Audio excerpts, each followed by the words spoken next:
여러분 안녕하세요. 스마트폰에는 모션으로 제어할 수 있는 여러가지 기능들이 많이 있습니다. 이번 시간은 스마트폰을 모션으로 제어하는 다양한 설정들을 알아보겠습니다. 첫 번째로 들어서 화면 켜기 기능인데요.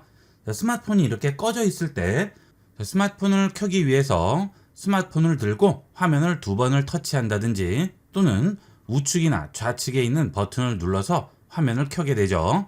그런데 스마트폰을 드는 것만으로 간단하게 화면을 켤 수 있습니다. 설정 들어갑니다. 그 다음 아래쪽으로 내려가시면 유용한 기능이라고 있죠. 유용한 기능 들어갑니다. 그러면 모션 및 제스처라고 있죠. 모션 및 제스처 들어갑니다. 그러면 들어서 화면 켜기 기능이 있습니다. 휴대전화를 집어들면 화면이 켜진다고 하죠. 화면을 꺼보도록 하겠습니다.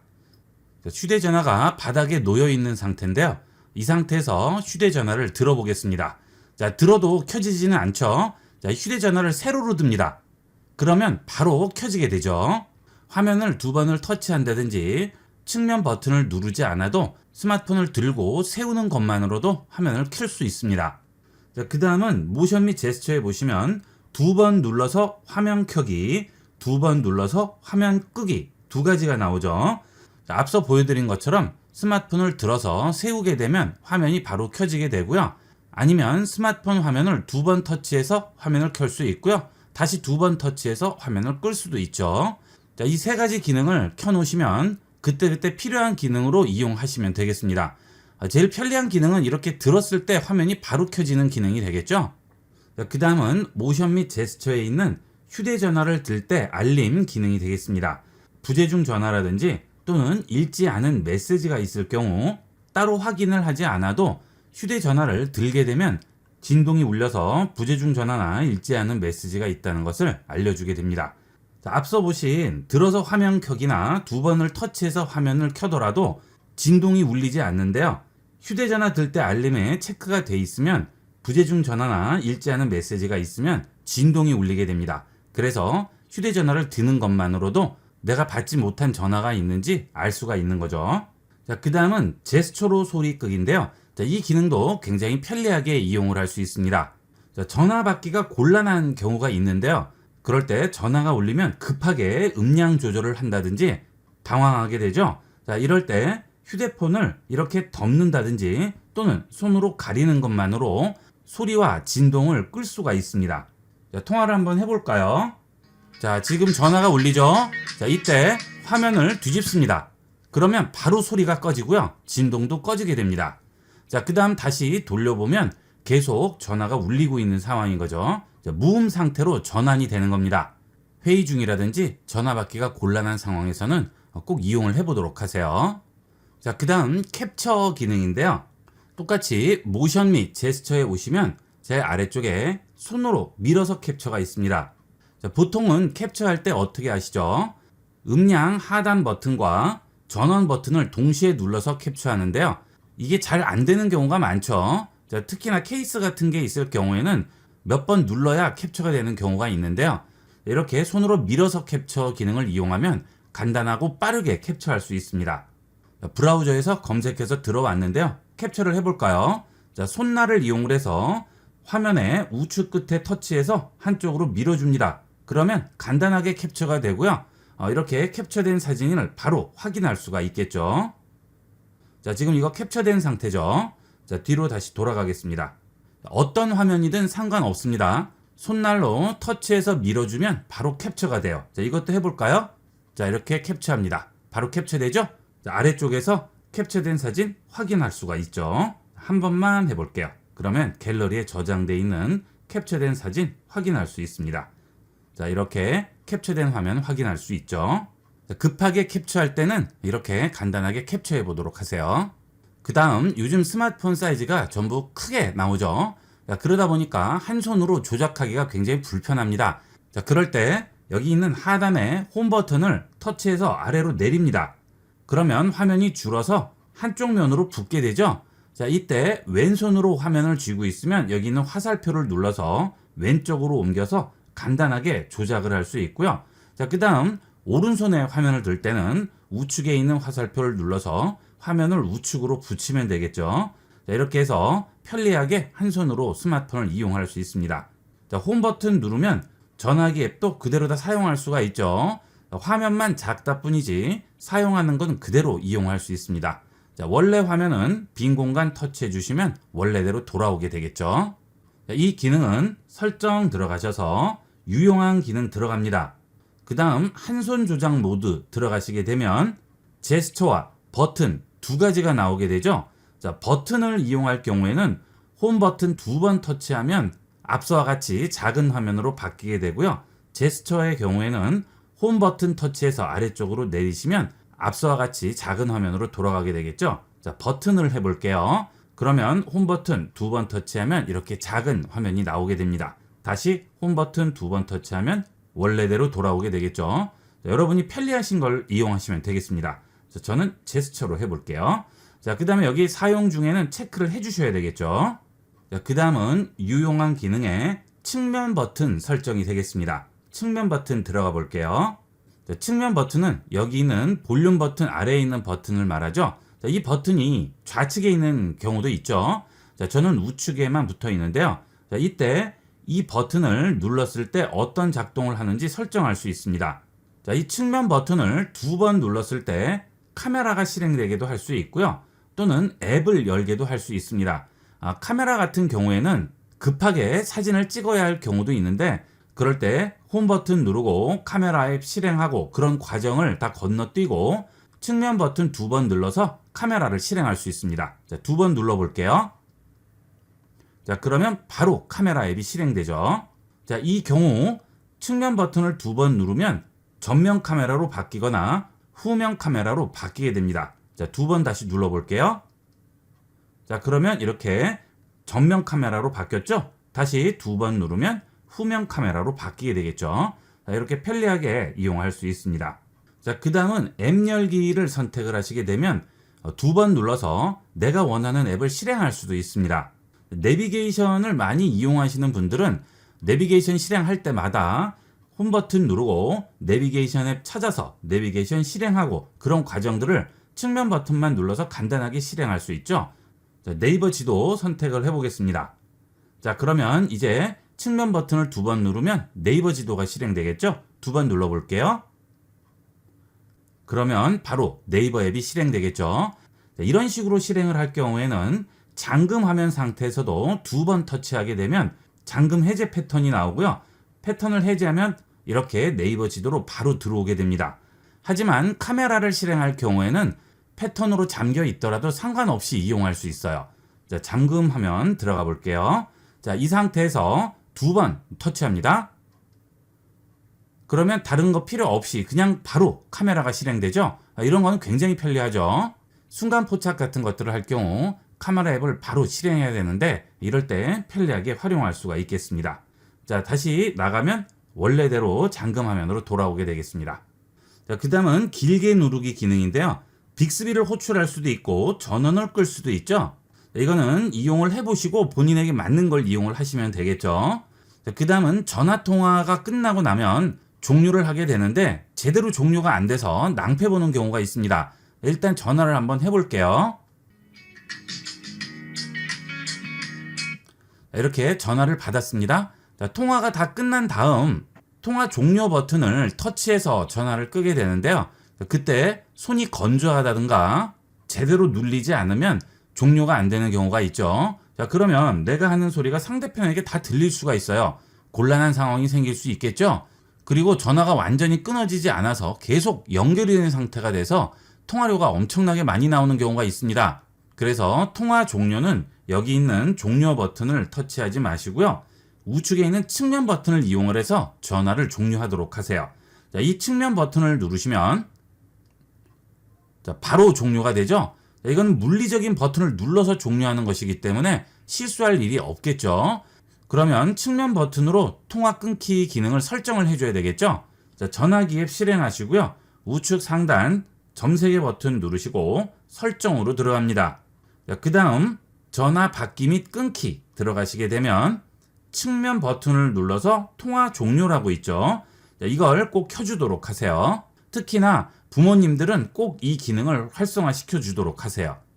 연세 드신 분들은 거의 한두 번씩은 전화가 제대로 끊기지 않는다거나 계속 통화가 연결이 돼 있어서 전화비가 많이 나온 경험 한 번씩은 다 하셨을 텐데요. 이렇게 해서 확실하게 끊어주도록 하세요. 자, 그 다음은 알림창 열기입니다. 자, 알림창을 열 때 상단 부분을 터치해서 이렇게 아래로 내리게 되죠. 자, 그런데 이게 잘 터치가 안 되는 경우가 있어요. 그리고 케이스가 씌워져 있을 경우에는 터치가 잘 안 돼서 자, 이렇게 앱스 화면으로 들어가는 경우가 있죠. 자, 앱스 화면은 홈 화면을 터치해서 위로 올리거나 또는 아래로 내리면 앱스 화면으로 들어가게 되고, 알림창은 제일 끝부분을 터치해서 내려야 되죠. 자, 이게 굉장히 불편합니다. 그래서 알림창을 홈 화면 아무 곳이나 터치해서 내리면 열리도록 설정을 해보도록 하겠습니다. 자, 설정 들어갑니다. 그 다음 홈 화면으로 들어가세요. 그 다음 아래쪽으로 내려가면 홈 화면 쓸어내려 알림창 열기라고 있죠. 여기에 체크를 해줍니다. 그러면 홈 화면 아무 곳이나 터치해서 내리면 바로 알림창이 열리게 되겠죠. 자, 위쪽도 상관없고요. 아래쪽도 상관없습니다. 빈 공간 아무 곳이나 터치하면 이렇게 알림창이 열리게 되겠습니다. 편리하게 이용할 수 있어요. 자, 그러면 앱스 화면은 어떻게 들어가죠? 아래쪽에서 위쪽을 쓸어 올려서 앱스 화면으로 들어가죠. 자, 이것도 잘 안 되는 경우가 있어요. 케이스를 껴놓은 상태라든지 아니면 손이 건조하면 제대로 앱스 화면으로 들어가지 않는 경우가 있는데요. 이럴 때 아예 앱스 버튼을 꺼내 놓으면 간단하게 앱스 화면으로 들어갈 수 있습니다. 저는 항상 꺼내 놓고 이용하는데요. 여러분도 앱스 화면을 한번 이용을 해보시고 편리하면 앱스 버튼 많이 활용해 보도록 하세요. 앱스 버튼은 설정 들어가셔서 똑같이 홈 화면 들어오시게 되면 홈 화면에 앱스 버튼 추가라고 있습니다. 자, 이게 체크가 되어 있으면 이렇게 앱스 버튼이 나오게 되죠. 자, 이 버튼 누르면 간단하게 앱스 화면 진입을 할 수 있어요. 자, 그 다음은 스마트폰 이용하시다 보면 이렇게 가로로 드는 경우가 있고 세로로 드는 경우가 있는데, 그때 화면이 빨리빨리 전환이 되지 않는 경우가 있죠. 자, 그럴 때 좀 더 편리하게 이용하기 위해서 화면 전환 버튼을 활용하시면 좀 더 빠르게 이용할 수가 있습니다. 자, 똑같이 설정 들어갑니다. 그리고 홈 화면 들어오시면 아래쪽에 가로 모드로 회전이라고 있습니다. 자, 여기에 체크를 합니다. 자, 그러면 스마트폰을 이렇게 가로나 세로로 돌리게 되면 버튼이 나오게 되죠. 자, 이걸 눌러줍니다. 그러면 화면이 바로 전환이 되게 돼요. 자, 다시 세로로 돌려볼까요?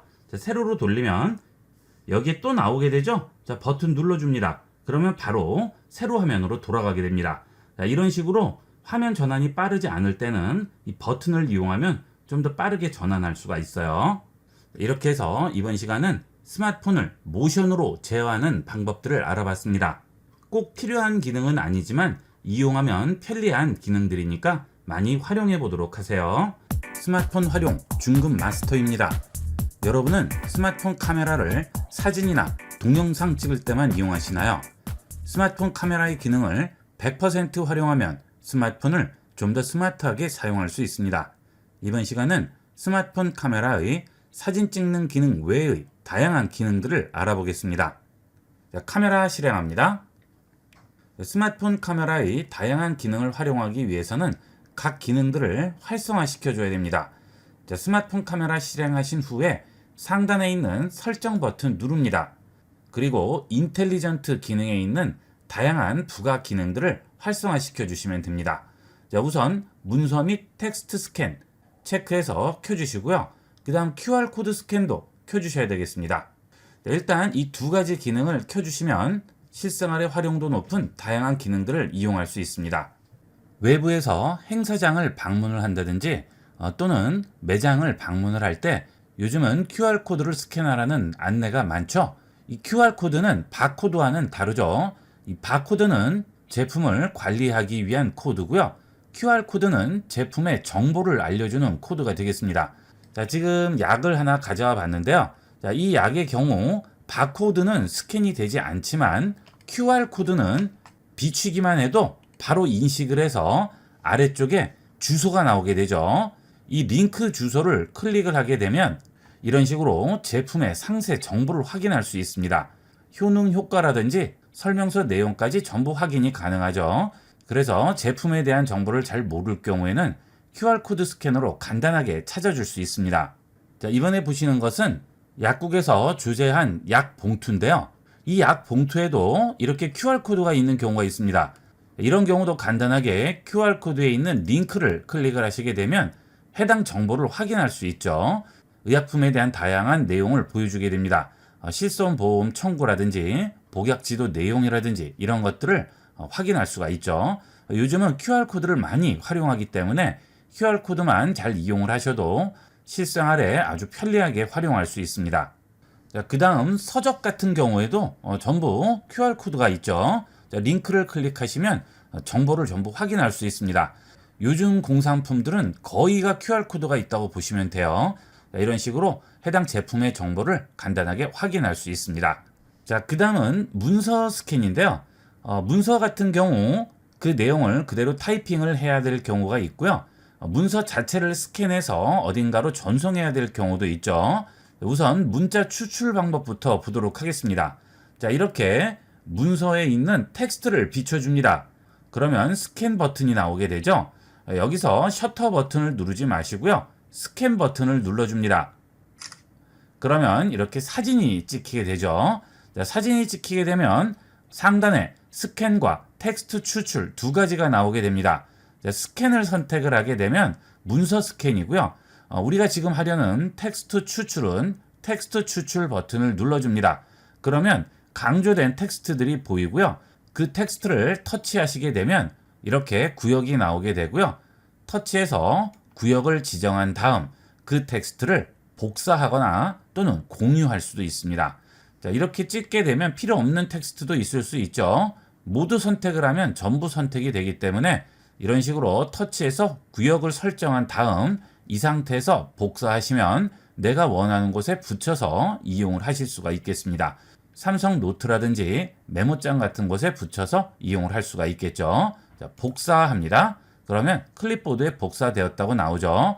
이제 네이버 메모장이나 삼성 노트에 들어가셔서 해당 텍스트를 붙여 넣으시면 되겠습니다. 자, 새로운 문서 만드시고요. 터치하고 기다립니다. 붙여넣기 나오죠. 붙여넣기 하시면 해당 내용을 간단하게 문서화 시킬 수가 있습니다. 그렇지 않으면 전부 타이핑을 해서 일일이 입력을 하셔야 되는데 이렇게 하면 아주 편리하게 사용할 수가 있겠죠. 자, 그 다음은 지금의 경우 한글이기 때문에 따로 번역 기능이 제공되지 않는데요. 영문으로 된 문자를 스캔했을 경우에는 번역 기능도 제공합니다. 자, 이번에는 영문으로 된 텍스트를 스캔을 해보도록 할게요. 자, 이렇게 비춰준 다음 스캔 버튼 누릅니다. 그러면 사진이 찍히고 똑같이 텍스트 추출이 나오게 되죠. 자, 이때 텍스트를 터치합니다. 그러면 앞서 한글을 스캔했을 때는 보이지 않던 번역 기능이 나오게 되죠. 자, 이런 식으로 선택을 해주시고요. 그 다음 번역합니다. 그러면 어떤 애플리케이션을 이용을 해서 번역할지 물어보죠. 자, 보통 구글 번역 팝하고 많이 이용을 하시죠. 자, 구글 번역을 이용을 해볼까요? 한 번만 합니다. 그러면 구글 번역이 연동되면서 바로 해당 내용을 번역을 해주게 됩니다. 자, 간단하게 번역을 할 수 있어요. 이런 식으로 이용하시면 언어에 상관없이 어떤 문서든 누구나 쉽게 확인할 수가 있겠습니다. 그 다음은 서류나 주민등록증 같은 것들을 복사해서 전송을 해야 하는 경우가 있습니다. 이럴 경우에 스캔 기능을 이용하면 아주 간편하게 스캔할 수 있죠. 그렇지 않으면 또 복사기를 이용해야 되고 복잡한데 간편하게 스마트폰으로 이용할 수 있습니다. 자, 일단 스캔할 문서를 비춰줍니다. 자, 문서를 비춰주실 때 이렇게 기울여서 비춰주지 마시고요. 되도록이면 문서와 스마트폰이 수평이 되도록 비춰주시는 게 좋겠죠. 자, 이렇게 비춰주시면 주위에 노란색 테두리가 나오게 되죠. 자, 이렇게 테두리가 보이면 스캔합니다. 그러면 똑같이 스캔과 텍스트 추출이라고 나오게 되는데요. 자, 이번에는 스캔을 선택합니다. 그러면 내가 구역을 선택할 수 있습니다. 바깥에 있는 배경 같은 것들은 필요 없고 문서 부분만 깔끔하게 스캔을 하고 싶을 경우 자, 이렇게 터치해서 안쪽으로 밀어주면 되겠죠.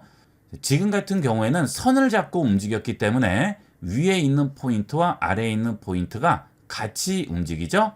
자, 그런데 포인트를 잡고 움직이면 이렇게 포인트만 움직이게 됩니다. 상황에 따라서 한쪽이 너무 찌그러져 있으면 포인트만 잡고 움직이시면 되겠고요. 어느 정도 수평이 된 상태에서는 이렇게 선만 잡고 움직이시면 필요 없는 부분은 없애고 문서만 깔끔하게 저장할 수 있습니다. 자, 이렇게 해서 저장을 하시게 되면 지금 기울어진 문서가 바로 펴져서 스캔이 되게 됩니다. 자, 저장해 볼게요. 저장했다고 나오죠? 아래쪽에 있는 사진 눌러봅니다. 자, 그러면 어때요? 스캐너나 복사기로 스캔한 것처럼 아주 깔끔하게 스캔이 됐죠? 그러면 이 스캔한 문서를 카카오톡이나 메시지 앱을 통해서 상대편에게 전송을 하시면 되겠습니다.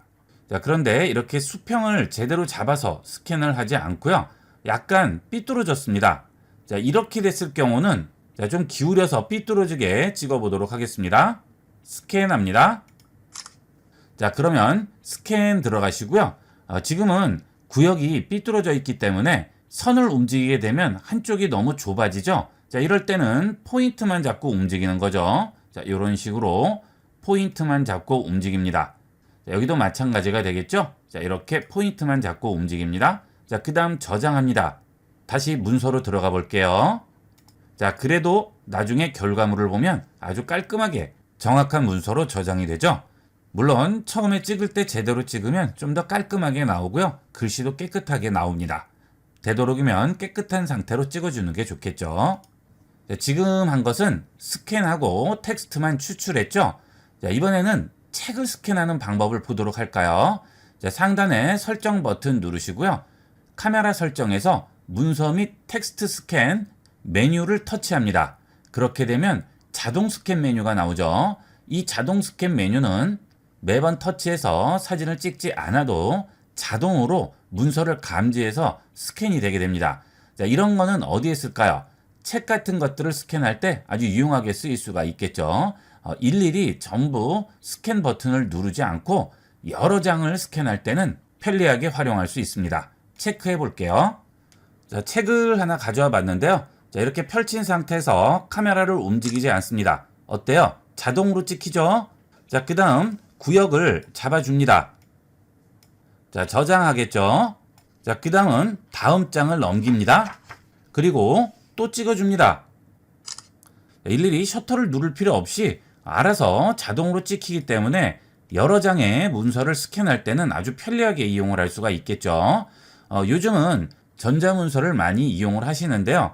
개인적인 이런 자료들을 이런 식으로 전자문서로 만들어 두시면 아주 편리하게 활용할 수가 있겠죠. 이렇게 찍어 두시면 전부 갤러리에 저장이 되죠. 그 저장된 파일들을 나중에 PDF로 묶어줄 수도 있겠죠. 그러면 하나의 전자책으로도 만들 수가 있겠습니다. 저장합니다. 자, 이제 갤러리 들어가시면 지금 찍은 문서들이 사진으로 저장이 되어 있죠. 자, 이렇게 스캔해서 저장한 사진들을 PDF 변환 프로그램을 이용을 하면 전부 하나의 책으로 묶어서 전자책으로 저장을 할 수가 있죠. 개인적인 자료들은 일일이 전부 보관하지 마시고요. 이런 식으로 해서 저장을 해 놓으시면 좀 더 안전하고 편리하게 보관할 수가 있겠습니다. 이렇게 해서 스마트폰 카메라를 이용해서 실생활에 활용할 수 있는 편리한 기능을 알아봤습니다. 반드시 한두 번 이상은 쓰게 되는 기능이니까 꼭 기억해 놓으시고 활용해 보도록 하세요. 스마트폰 활용 중급 마스터입니다. 요즘은 업무상 외에는 카톡을 쓰지 않는 분도 많다고 하는데요. 이번 시간은 카톡을 이용하지 않아도 대부분의 카톡의 기능을 이용할 수 있는 채팅 플러스의 편리한 기능에 대해 알아보겠습니다. 메시지 앱 실행합니다. 그 다음 채팅 플러스가 활성화되어 있지 않은 분도 있을 텐데요. 우선 채팅 플러스가 활성화되어 있는지부터 확인하도록 하겠습니다. 메시지 앱 들어오셔서 우측 상단 점 3개 버튼 누르시고 설정 들어갑니다. 그 다음 채팅 플러스 설정으로 들어가세요. 그 다음 제일 아래쪽에 채팅 플러스 관리로 들어갑니다. 그러면 채팅 플러스 끄기라고 되어 있죠. 자, 현재 채팅 플러스가 활성화되어 있는 상태고요. 끄기를 누르게 되면 채팅 플러스가 꺼지게 됩니다. 일반 문자 메시지로는 그룹 채팅, 읽음 확인, 대용량 파일 전송 같은 것들을 할 수 없지만 채팅 플러스에서는 그룹 채팅과 읽음 확인, 대용량 파일 전송도 가능하죠. 채팅 플러스가 켜져 있지 않으신 분들은 버튼을 눌러서 채팅 플러스를 켜도록 하세요. 그 다음 메시지 앱 화면에서 아래쪽에 보시면 말풍선 모양이 보이죠? 여기를 눌러줍니다. 자, 그러면 1대1 대화, 그룹 채팅, 단체 문자라고 나오죠. 1대1 대화는 우리가 기존에 이용하던 메시지 앱 사용 방법과 거의 동일하고요. 몇 가지 기능만 추가가 되어 있는데 그것은 그룹 채팅을 해보면서 알아보도록 하겠습니다. 자, 그 다음은 단체 문자가 있죠. 여러 명에게 동시에 단체로 문자를 보낼 경우에 단체 문자를 이용을 해서 내 연락처에 저장되어 있는 사람 외에도 단체로 문자를 보낼 수가 있습니다. 단체 문자 누르시고 받는 사람을 입력하시면 되겠죠. 단체 문자의 경우에는 상대편이 갤럭시 스마트폰을 쓰지 않아도 상관없습니다. 자, 우측에 있는 플러스 버튼을 누르시고 연락처에 있는 사람을 선택하셔도 되고요. 그 다음 번호를 직접 입력하셔도 되겠습니다. 이렇게 연락처에 없는 상대편 번호를 입력하고 플러스를 누르시면 해당 번호가 위로 올라가게 되죠. 자, 이렇게 위에 있는 번호들에는 전부 한 번에 단체로 문자를 보낼 수 있습니다. 완료한 다음 보낼 문자 입력하고 전송해 주시면 단체로 문자를 발송할 수 있습니다. 자, 그 다음은 그룹 채팅을 보도록 하겠습니다. 그룹 채팅 선택합니다. 그러면 누구와 채팅할지 멤버를 초대하라고 하죠. 자, 연락처에 있는 사람을 선택해도 되고요. 번호를 직접 입력해도 되는데 이 경우 상대편도 갤럭시 스마트폰을 이용하는 사람만 가능하겠죠. 자, 우선 연락처에 있는 사람을 한 명 선택하겠습니다. 자, 그 다음은 연락처에 없는 사람이지만 번호를 입력해서 초대해 보도록 하겠습니다. 플러스 누릅니다. 자, 그러면 그 사람이 채팅 플러스 사용자가 아니라고 나오죠. 자, 제가 일부러 채팅 플러스를 꺼놨는데요. 상대편이 채팅 플러스를 이용하지 않을 경우에는 이렇게 그룹 채팅을 할 수가 없겠죠. 상대편도 채팅 플러스를 켜 주셔야 되겠습니다. 자, 다시 플러스 눌러서 추가해 보도록 하겠습니다. 그러면 해당 전화번호가 위에 등록이 됐죠. 자, 이제 그룹 채팅을 시작해 보도록 하겠습니다. 자, 그러면 상단에 그룹 채팅이라고 나오게 되고요. 지금 몇 명이 참여하고 있는지 숫자가 나오게 되죠. 자, 이것은 나를 포함한 숫자가 되겠습니다. 자, 그 다음에 그 옆에 화살표를 누르시면 내가 나오고 연락처에 있는 상대방과 전화번호를 입력한 상대방이 나오게 되죠. 자, 여기서 프로필 편집을 통해서 그룹 채팅방에 이름을 지정할 수 있고 그룹 채팅방에 프로필도 만들 수 있습니다. 이름부터 지정을 해볼까요? 자, 그룹 채팅 연습이라고 썼습니다. 완료합니다.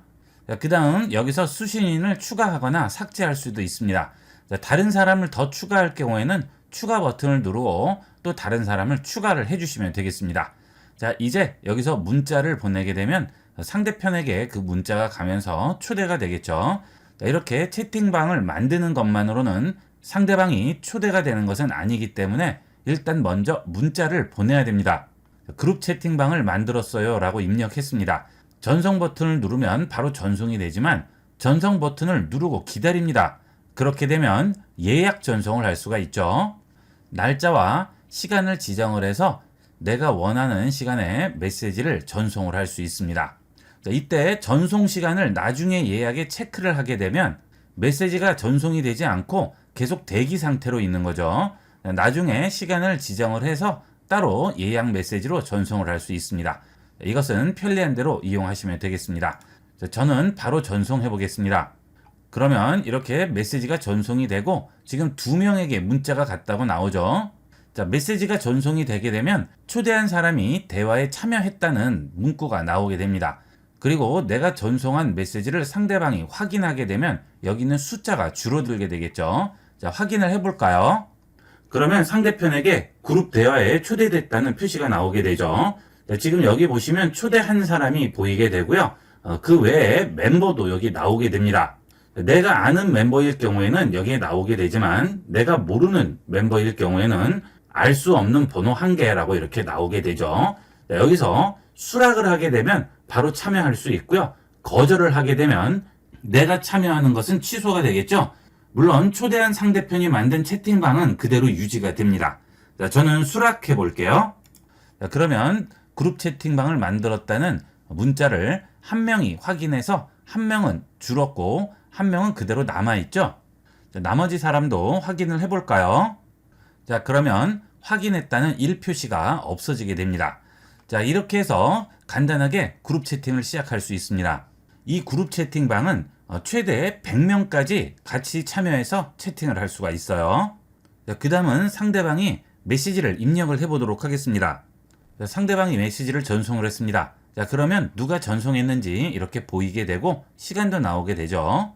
그 다음 일단 상대방이 메시지를 전송을 하게 되면 그 다음부터는 상대방이 메시지를 입력하는 중이라는 표시가 나오게 됩니다. 메시지 입력 표시는 일단 한 번이라도 메시지를 전송을 해야지만 보이게 돼요. 자, 이렇게 계속 입력 표시가 나오죠. 자, 전송을 다시 해볼게요.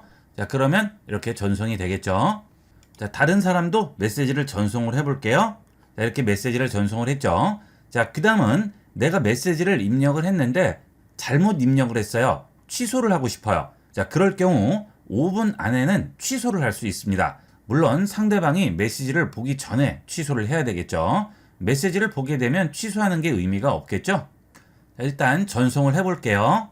자, 메시지를 전송을 했죠. 상대편이 둘 다 보지 않았어요. 자, 그러면 터치하고 기다립니다. 그러면 보내기 취소라고 나오죠. 여기서 보내기 취소를 하게 되면 상대편이 이 메시지를 보기 전이기 때문에 취소를 할 수 있어요. 5분 안에는 취소가 가능합니다. 자, 그러면 이렇게 느낌표가 나오고 보내기 취소된 메시지라고 나오죠. 상대편에게도 똑같이 보이게 됩니다. 이 메시지 취소 기능은 안드로이드 11 버전부터 가능합니다. 안드로이드 버전 확인은 바탕화면에서 설정 버튼 누르시고요. 휴대전화 정보 들어갑니다. 그 다음 소프트웨어 정보 들어가세요. 그러면 현재 안드로이드 버전을 확인할 수 있죠. 자, 저는 14죠. 메시지 전송 취소는 11 버전부터 가능합니다. 자, 그 다음은 그룹 채팅 상태에서도 사진이나 영상을 전송할 수 있고요. 직접 찍어서 전송을 할 수도 있죠.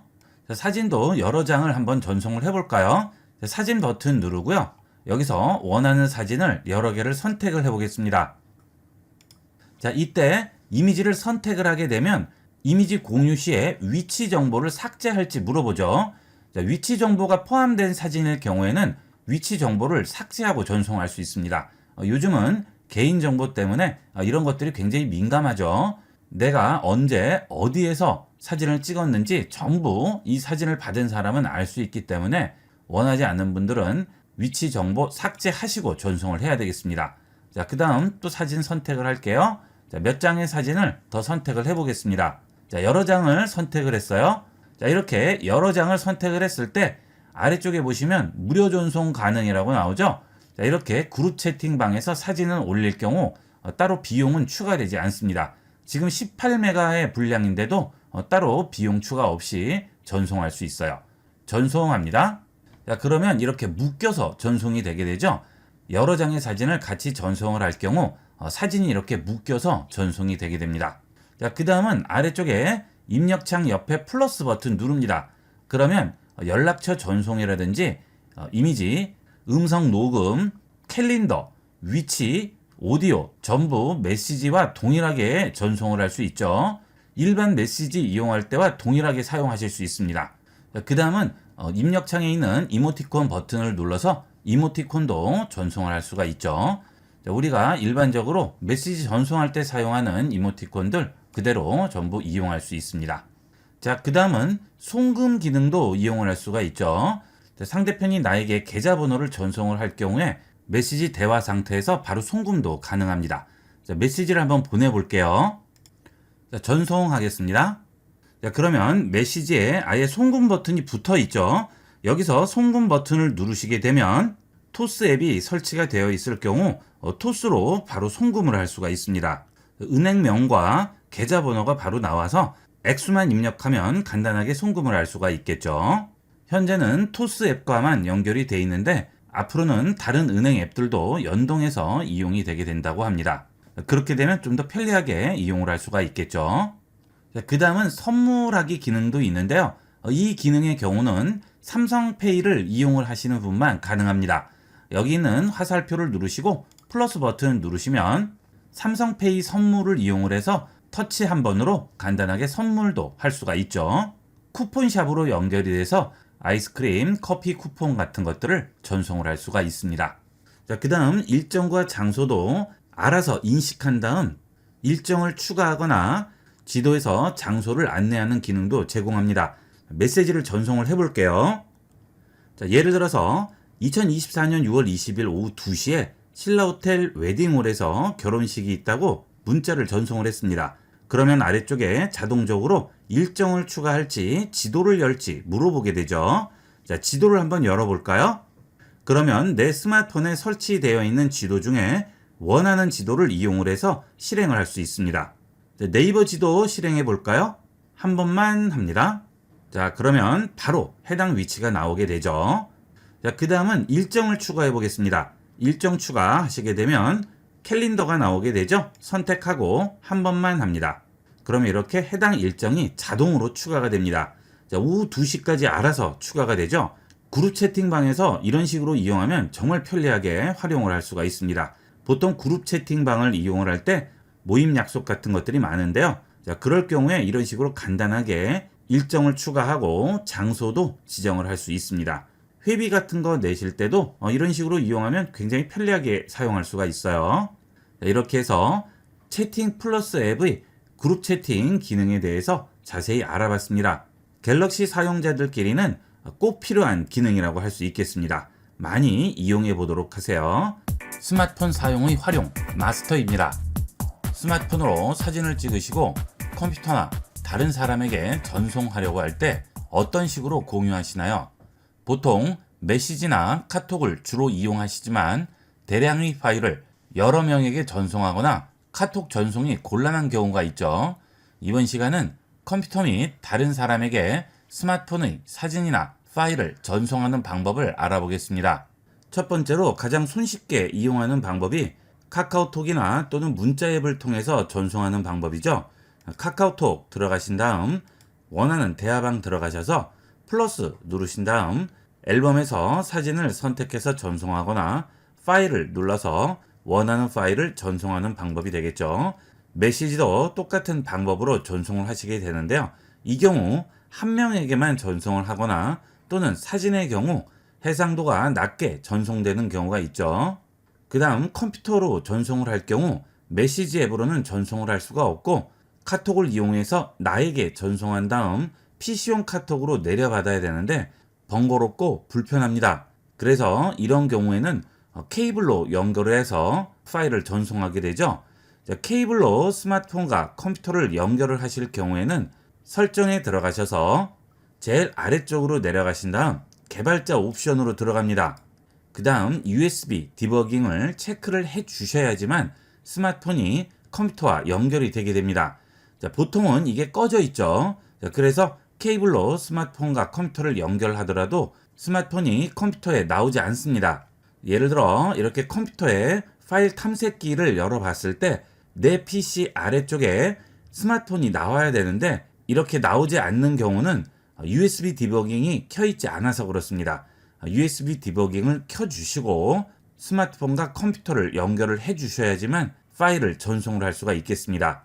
하지만 개발자 옵션이 보이지 않는 분도 계실 텐데요.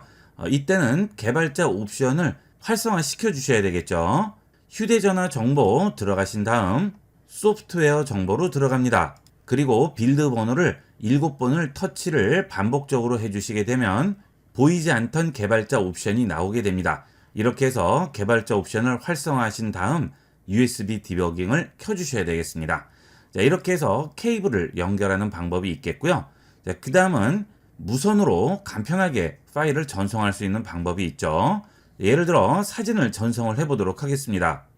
자, 이 사진을 전송을 할 거예요. 자, 그때는 아래쪽에 있는 공유 버튼을 누릅니다. 그러면 공유할 수 있는 여러 가지 방법들이 나오게 되는데요. 여기서 퀵쉐어를 이용을 해서 전송을 할 수 있죠. 자, 퀵쉐어 들어갑니다. 갤럭시 기기뿐만 아니고 다른 안드로이드 기기와 파일을 공유할 수 있다고 하죠. 확인합니다. 그 다음 전송받을 스마트폰을 켜게 되면 이렇게 전송받을 휴대폰이 보이게 되겠죠. 여기서 전송받을 휴대폰을 터치합니다. 그러면 바로 전송이 됩니다. 보내는 중이라고 나오고 보냈다고 나오게 되죠. 자, 그러면 간단하게 상대편 휴대폰으로 파일을 전송을 할 수가 있죠. 만약 여러 장의 사진을 전송을 해야 된다고 할 때는 터치하고 기다립니다.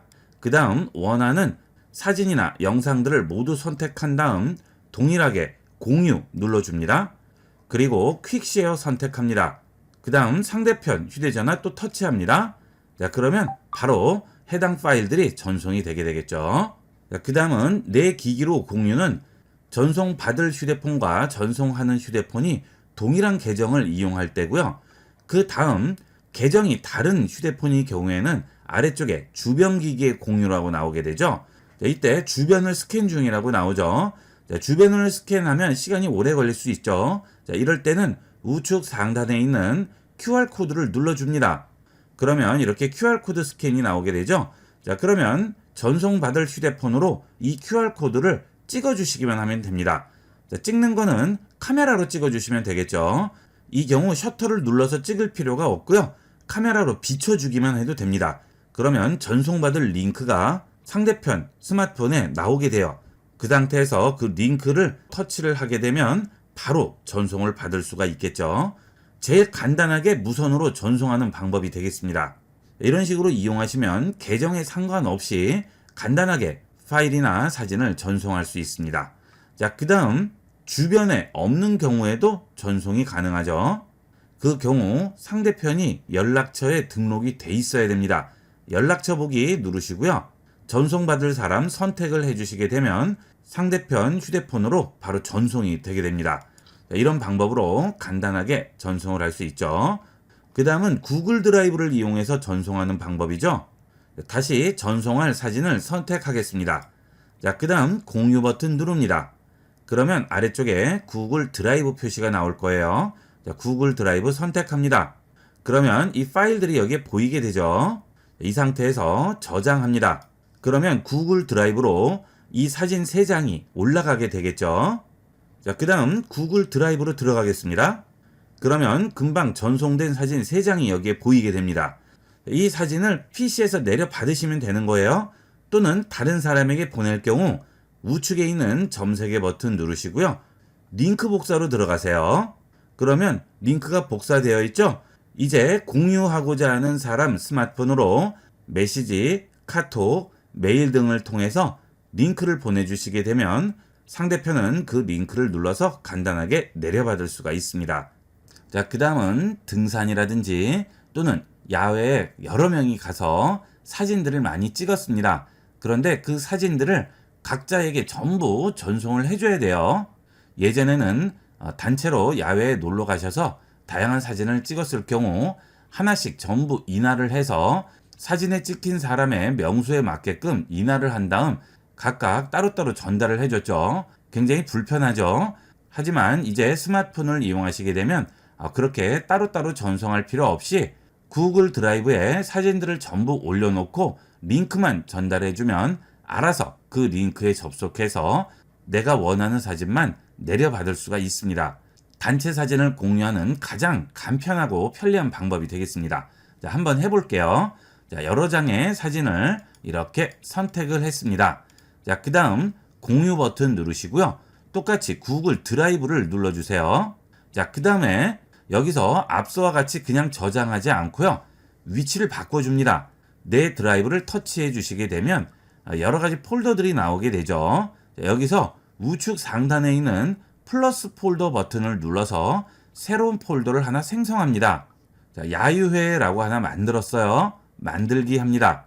자, 그러면 비어있는 새로운 폴더로 지금 들어온 상태죠. 야유회 폴더죠. 자, 이걸 선택하겠습니다. 선택합니다. 그러면 이 파일들이 이 폴더로 저장이 되는 거예요. 저장합니다. 그러면 전부 전송이 됐어요. 자, 이제 구글 드라이브에 들어가서 해당 폴더 링크를 내려받을 사람에게 전부 전송만 해주시면 각자 알아서 그 링크로 접속해서 원하는 파일만 내려받을 수가 있는 거죠. 자, 구글 드라이브 다시 들어갑니다. 그 다음 아래쪽에 메뉴에서 파일이라고 있죠. 자, 여기를 눌러주세요. 그러면 지금 제가 업로드한 폴더가 여기 나올 거예요. 이 안에 들어가시면 그 안에 전송된 사진들이 보이게 되겠죠. 자, 아까는 해당 사진만 공유를 했었어요. 그렇죠? 그런데 이제 사진이 아니고요. 폴더 자체를 공유하면 됩니다. 자, 야유회 폴더 우측에 또 점 3개 버튼 누르시고요. 여기서 링크 복사하세요. 복사됐죠? 그러면 이제 카톡이나 메시지로 해당 링크를 붙여서 전송만 하면 되는데요. 자, 그 전에 그 링크를 가진 사람은 누구나 들어와서 마음대로 내려받을 수가 있어야 되겠죠. 해당 폴더 우측에 있는 점세개 버튼 다시 누르시면 여기에 액세스 권한 관리라고 있습니다. 이 액세스 권한 관리로 들어가세요. 그러면 기본적으로 제한됨으로 되어 있습니다. 그래서 아무나 들어올 수가 없고 허락을 받은 사람만 들어올 수 있어요. 자, 이것을 변경을 해주셔야 됩니다. 자, 지금 제가 하나를 전송을 해봤는데요. 상대편이 이렇게 권한 요청한다고 왔죠. 이렇게 되면 나도 또 확인을 해줘야 되고 상대편도 권한 요청을 해줘야 됩니다. 귀찮죠? 자, 그래서 액세스 권한을 변경을 해주시면 좀 더 편리하겠죠. 자, 변경합니다. 그리고 지금 제한됨으로 되어 있는 것을 링크가 있는 모든 사용자로 바꿔줍니다. 그러면 나에게 허락받지 않고 누구든 그 해당 사진을 내려받을 수가 있습니다.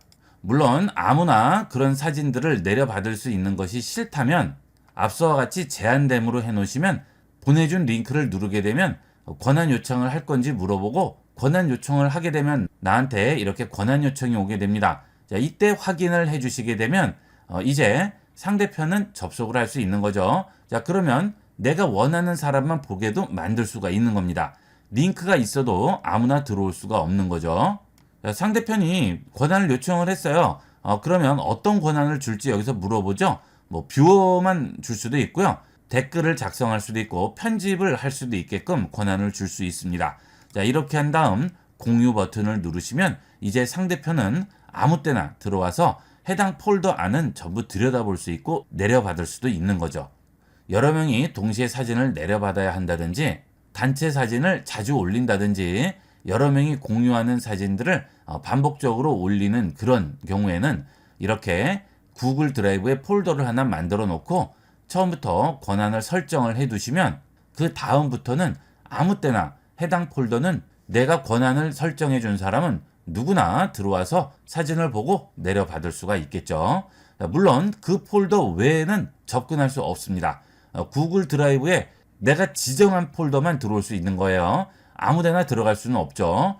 내가 개인적으로 저장해 놓은 다른 파일에는 전혀 접근할 수 없습니다. 이렇게 이용하시면 컴퓨터로 파일을 전송한다든지 다른 스마트폰에 파일을 전송한다든지 여러 명에게 파일을 공유해서 상대편들이 알아서 파일을 보고 내려받을 수 있게끔 할 수가 있겠죠. 파일을 공유하는 가장 간편한 방법들이 되겠습니다. 잘 기억을 해 놓으시고요. 많이 활용해 보도록 하세요. 스마트폰 사용의 활용 마스터입니다.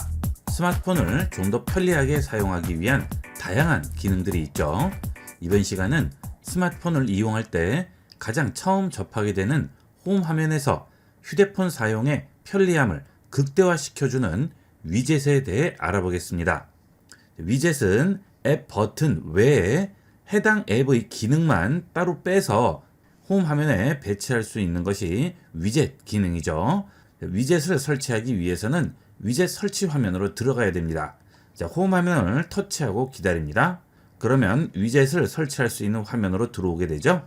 여기서 아래쪽에 있는 위젯을 선택해 줍니다. 자, 그러면 아래쪽에 다양한 위젯들이 있는데요. 이런 위젯들을 이용하시면 여러분 스마트폰을 좀 더 편리하게 사용할 수 있습니다. 자, 제일 먼저 원 UI 6.0으로 업데이트되면서 가장 최근에 생긴 기능인데요. 커스텀 카메라 기능이 되겠습니다. 자, 커스텀 카메라 기능은 여러분이 카메라를 이용을 하실 때 상황에 따라서 주로 설정하는 기능들이 있죠.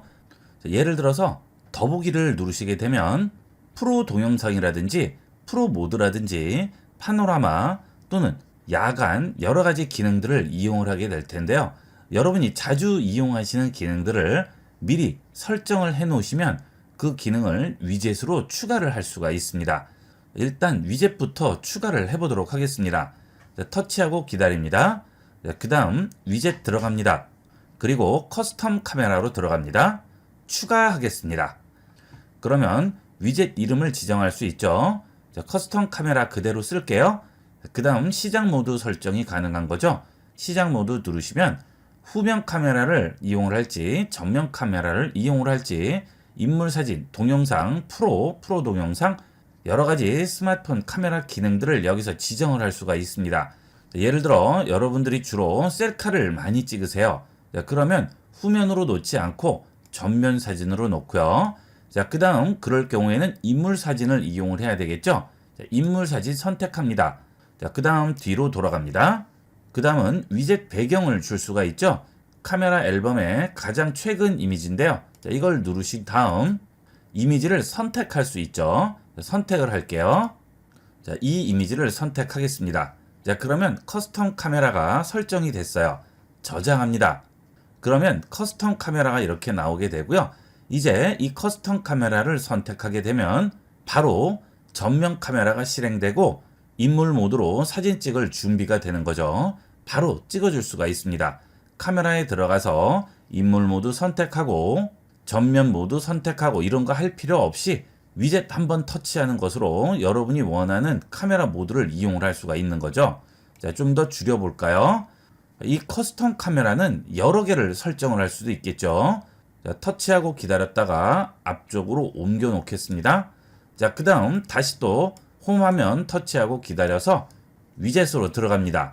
자, 그리고 카메라로 다시 들어간 다음 커스텀 카메라 또 들어갑니다. 추가합니다. 자, 이렇게 여러 개의 커스텀 카메라를 얹을 경우에는 이름을 다르게 주는 게 좋겠죠. 자, 저는 커스텀 카메라 2라고 그냥 저장을 하겠습니다. 자, 그 다음 시작 모드를 또 누르시고요. 이번에는 후면 카메라로 해서 음식 사진을 이용을 해 볼게요. 자, 음식 사진 많이 찍으시는 분들은 일일이 카메라 실행하고 찾아 들어가실 필요 없이 위젯을 이용을 해서 바로 접근할 수가 있겠죠. 그 다음 위젯의 이미지를 지정을 해야 되겠죠. 선택합니다. 이미지 선택합니다. 자, 그 다음 또 다른 이미지 선택을 할게요. 자, 이 이미지 선택했습니다. 저장합니다. 자, 그러면 커스텀 2가 다시 생겼죠. 자, 사이즈를 좀 더 줄일까요? 자, 이렇게 필요한 카메라 설정들을 미리 이런 식으로 꺼내 놓게 되면 터치만 하면 바로 해당 기능이 실행되면서 카메라를 사용할 수가 있겠죠. 자, 그 다음 이렇게 많이 꺼내 놓으면 복잡합니다. 자, 그럴 경우 같은 종류끼리는 묶어줄 수 있는 위젯 스택 기능이 새로 생겼죠. 자, 터치하고 기다립니다. 그러면 위젯 스택 만들기라고 나오고요. 플러스 눌러주시고 여기서 위젯을 새로 설정을 하셔도 되겠고요. 아니면 겹칠 위젯을 터치하고 기다렸다가 들고 위젯끼리 겹쳐주게 되면 이런 식으로 위젯 스택을 지정을 할 수 있습니다. 자동 전환은 꺼놓고 제가 터치해서 넘기도록 하겠습니다.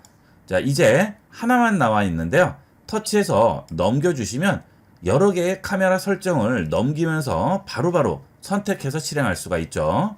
자, 카메라 많이 이용하시는 분들은 정말 편리하게 사용할 수가 있으실 거예요. 셀카, 인물 사진, 음식 사진, 풍경, 영상들을 이런 식으로 스택에 포함을 시켜 놓으면 필요할 때 바로바로 넘겨서 찾아볼 수가 있겠죠. 자, 이것이 가장 최근에 생긴 카메라 위젯 기능이 되겠습니다. 자, 다시 터치하고 기다립니다. 자, 그 다음 다시 위젯으로 들어갈게요. 자, 그 다음은 보통 날씨 같은 것들 많이 꺼내 놓으시죠. 여기 보시면 해당 지역의 날씨와 온도를 보여주게 됩니다. 자, 이런 것도 이용을 하실 수 있고요. 자, 그 다음 지도 앱 많이 이용하시는 분들은 아예 지도에서 필요한 기능을 꺼내 놓으실 수 있죠. 자, 네이버 지도 같은 경우에는 내가 지정한 버스 도착 정보를 미리 위젯에 꺼내 놓을 수 있고요. 지하철도 마찬가지죠. 그 다음 자주 가는 장소는 미리 이렇게 꺼내 놓고 이용을 하실 수도 있습니다. 자, 그리고 여러분들이 자주 다니는 목적지들을 이렇게 표시를 해놓고 지금 출발하면 얼마나 걸리는지 각 장소마다 시간 표시가 나오게 되죠. 자, 이것도 굉장히 편리하게 이용할 수 있겠습니다. 매번 지도 앱 실행하고 들어가셔서 해당 목적지 선택해서 걸리는 시간 확인하실 필요 없이 홈 화면에 이렇게 시간이 바로 나오게 되니까 스마트폰만 켜시면 바로 확인이 가능한 거죠. 그 다음은 시계도 있죠. 시간이 작아서 잘 안 보이시는 분들은 이 시계에 오셔서 큰 시계로 바꿔주시면 요일과 시간도 전부 확인이 가능합니다. 자, 그 다음은 연락처죠. 자, 연락처는 여러분이 통화하고자 하는 연락처를 꺼내놓고 바로 터치해서 접근할 수 있습니다. 이 경우 영상통화와 메시지, 전화 전부 가능하고요. 연락처로 위젯을 추가하게 되면 메시지나 영상통화, 전화 원하는 것으로 이용할 수 있겠습니다. 저는 일단 전화로 위젯을 하나 설치해 보도록 하겠습니다. 다이렉트 전화 누르시고요. 추가합니다. 자, 선택했습니다. 그러면 이렇게 하나가 추가가 됐죠. 이제 이 위젯을 터치하기만 하면 바로 통화가 되게 됩니다. 간편하게 통화할 수 있어요. 일일이 전화 앱 누르시고 연락처 찾아서 들어가지 않으셔도 되는 거죠. 자, 이 연락처 위젯은 여러 개를 꺼내 놓고도 이용을 할 수가 있습니다. 자, 다시 터치하고 기다립니다. 위젯으로 들어가셔서 다시 연락처로 갑니다. 이번에는 연락처를 추가할게요. 앞서는 전화를 추가했죠. 연락처 추가합니다. 추가하겠습니다. 자, 이번에는 이 연락처를 추가했습니다. 자, 그러면 터치하게 되면 전화를 할지, 메시지를 보낼지, 영상통화를 할지 셋 중에 하나를 선택하라고 하죠. 여기서 원하는 걸 선택해서 이용을 하실 수가 있겠습니다. 자, 그 다음 연락처를 많이 꺼내 놓으셨을 경우에는 화면의 공간을 차지해서 보기가 안 좋죠. 자, 그럴 때는 연락처 터치하시고 기다리셨다가 바로 겹쳐주시면 이렇게 연락처 위젯을 폴더로 묶을 수 있습니다. 여기서 연락처 선택해서 전화를 하거나 메시지를 보내거나 영상통화 할 수가 있겠죠. 자, 이런 식으로 연락처 앱도 활용할 수가 있습니다. 터치하고 기다립니다. 자, 다시 위젯입니다. 자, 그 다음은 카카오톡이 있죠. 자, 카카오톡 선택하시게 되면 카카오페이라든지 일정, 생일 이런 것들을 전부 위젯으로 추가를 할 수 있고요. 일정까지 추가가 가능하죠. 자, 그 다음 카카오톡의 경우에는 이렇게 위젯에 단톡방을 추가를 하는 위젯은 없습니다. 자, 그래서 카카오톡은 다른 방법을 이용하게 됩니다. 카카오톡 실행합니다. 그 다음 하단에서 채팅 눌러주시고요.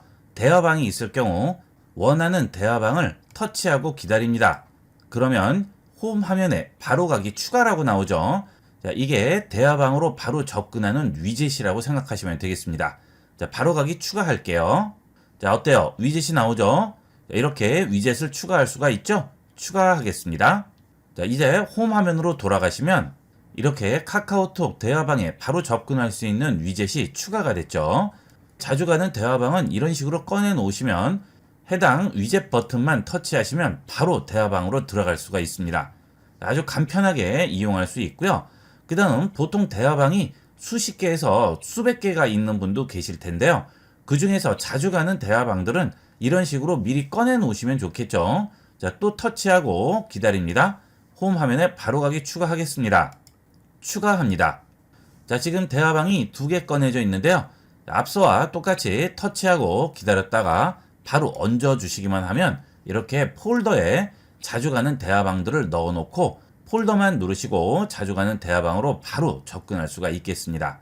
자, 필요 없는 분들은 바깥으로 빼주시면 돼요. 터치하고 기다리셨다가 바깥으로 빼줍니다. 그 다음에 손을 떼게 되면 이렇게 바깥으로 나오게 되겠죠. 자, 이게 위젯의 기능들이죠. 자, 이렇게 편리한 기능들이 많이 있습니다. 위젯을 적극 활용하시면 좋은데 위젯을 잘 쓰지 않는 분들이 많아요. 많이 활용해 보세요. 자, 그 다음은 네이버에도 위젯이 있죠. 네이버 날씨가 나오게 되고요. 그 다음 검색창이 나오죠. 음성 검색, 사진 검색, 위치 검색 그대로 전부 이용할 수 있고요. 네이버 페이도 그대로 사용할 수가 있습니다. 검색창 추가해 볼까요? 터치하고 추가합니다.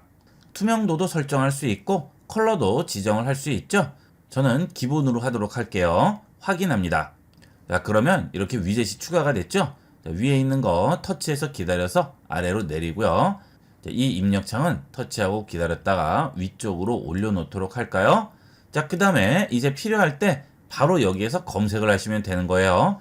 네이버 앱 브라우저 따로 실행할 필요 없이 그냥 여기에 바로 입력하시면 되고요. 음성으로 검색도 가능하죠. 음성 버튼 누르고 음성으로 검색해 보도록 하겠습니다. 내일 서울 날씨 알려주세요. 내일 서울특별시 중구 을지로 일가는 하루 종일 맑을 것으로 예상됩니다. 최저 기온은 자, 이렇게 음성으로 검색할 수 있고요. 그 다음은 이미지로 검색도 할 수 있죠. 스마트 렌즈를 이용을 해서 문자 인식이나 바코드, 쇼핑 등 다양하게 활용을 할 수 있겠습니다. 그 다음은 위치 검색도 가능하죠. 자, 이런 식으로 네이버 검색창을 아예 띄워 놓을 수 있고요. 자, 그 다음 다시 위젯으로 들어가 볼게요. 위젯 들어갑니다. 자, 이번에는 구글 검색창도 꺼내보도록 하겠습니다. 자, 이렇게 누르시면 여기에 구글 검색창 나오죠? 자, 터치할게요. 추가합니다. 그러면 구글 검색창도 추가할 수 있죠? 자, 필요에 따라서 구글에서 검색할 일도 있고 네이버에서 검색할 일도 있을 경우 이런 식으로 두 개를 꺼내 놓고요. 터치하고 기다립니다. 그 다음 겹쳐 놓습니다. 그러면 똑같이 위젯 스택이 적용이 돼서 터치해서 왼쪽이나 오른쪽으로 넘겨서 다른 검색을 이용을 할 수 있겠죠. 자, 이런 식으로 위젯과 위젯 스택을 활용을 해서 스마트폰을 좀 더 스마트하고 편리하고 빠르게 이용할 수 있겠습니다. 위젯 기능 많이 활용해 보도록 하세요. 이번 시간은 여기까지 하도록 하겠습니다. 감사합니다. 본 영상을 시청해주신 모든 분께 감사드립니다. 좀 더 체계적으로 컴퓨터 및 모바일 기기 사용법을 배우려면 www.ib96.com, ibcomputer교육.com을 추천드립니다. 그리고 저희 채널에 구독과 멤버십 회원으로 가입해주시면 좀 더 좋은 컨텐츠로 보답하겠습니다. 감사합니다.